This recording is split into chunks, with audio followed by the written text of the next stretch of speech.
Good Morning Business, French Tech.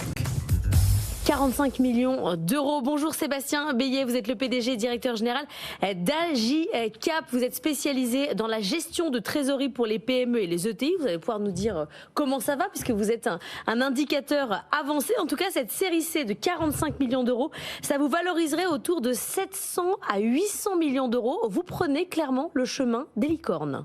Tout à fait, bonjour et merci beaucoup pour l'invitation sur ce plateau. On est ravis de pouvoir annoncer cette levée de fonds aujourd'hui. Bien qu'on n'en avait pas vraiment besoin, on a atteint la rentabilité il y a quelques mois maintenant. Mais voilà, cette levée de fonds va nous permettre d'accélérer pour investir toujours plus dans le produit, la R&D et dans le développement commercial. Comment ça, vous n'en avez pas vraiment besoin? C'est la classe quand même. Alors là, moi, ça me sidère à chaque fois. Vous n'en avez pas besoin. C'est-à-dire que vous faites quoi? C'est au cas où? C'est les investisseurs qui vous ont poussé. Là, c'est AXA Venture Partner qui a investi. C'est son premier investissement européen dans son fonds Lechtet d'1,5 milliard. C'est eux qui vous ont poussé à prendre leur argent?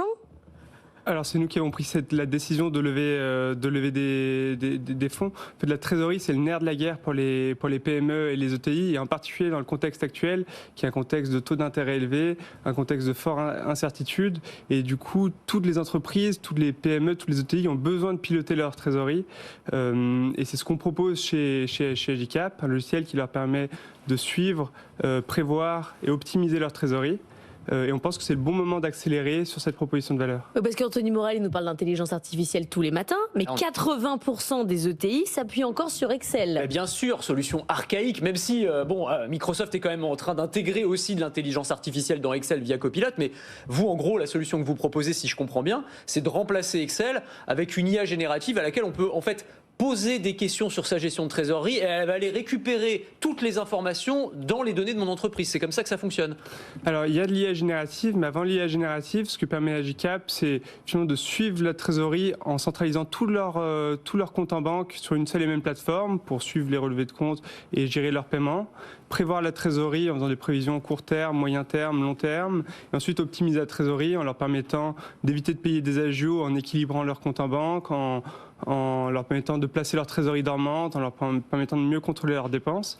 Et sur cette base-là, sur la base de toutes ces données qu'on va agréger, on rajoute effectivement des briques d'IA générative, à la fois pour faire gagner du temps, par exemple en catégorisant automatiquement leurs opérations, ou alors via un assistant qui leur permet de poser des questions et d'avoir accès à ces multitudes de données qui sont sinon difficiles d'accès. Quel type de questions je peux poser à l'IA générative sur la gestion de trésorerie? Alors vous pouvez poser tout type de questions, ça va dépendre de vos priorités business. Ça peut être des questions, est-ce que je peux placer et combien est-ce que je peux placer ma trésorerie dormante et à quelle hauteur?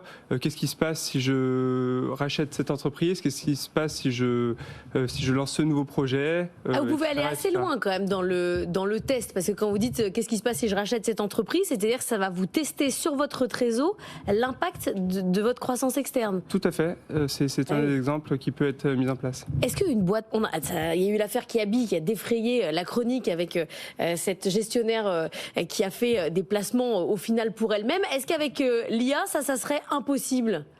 Alors, je suis pas suffisamment au fait de l'affaire Kiabi. Je crois qu'elle est toujours en jugement. Enfin, l'enquête est toujours en cours, donc on ne sait pas vraiment ce qui s'est passé.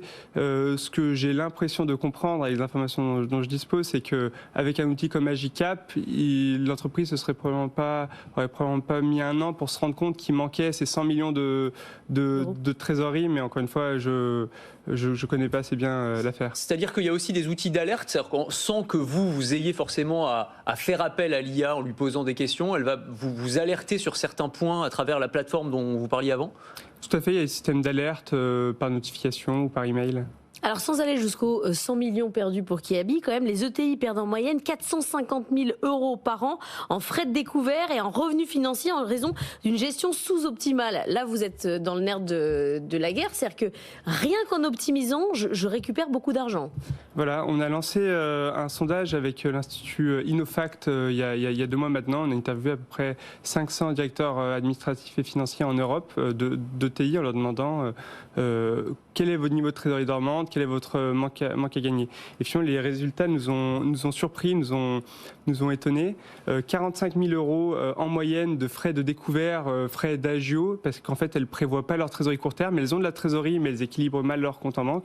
Ça, c'est par exemple quelque chose qu'on propose chez Agicap. Mais surtout, 400 000 euros en moyenne de manque à gagner sur leur trésorerie dormante. C'est plusieurs millions d'euros qui ne sont pas placés par manque de visibilité, manque d'anticipation. Et dans un contexte de taux d'intérêt élevé, c'est quelque chose qui ne pardonne pas, ou en tout cas avec un manque à gagner qui est énorme, comme vous le dites. Vous vous adressez principalement aux entreprises françaises. Est-ce que votre IA, elle prend aussi en compte, j'imagine qu'il y a des réglementations différentes en fonction des pays. Ça, c'est pas forcément évident à prendre en compte. Aujourd'hui, vos clients, ils sont principalement en France? Nous, on est vraiment un acteur européen et leader européen.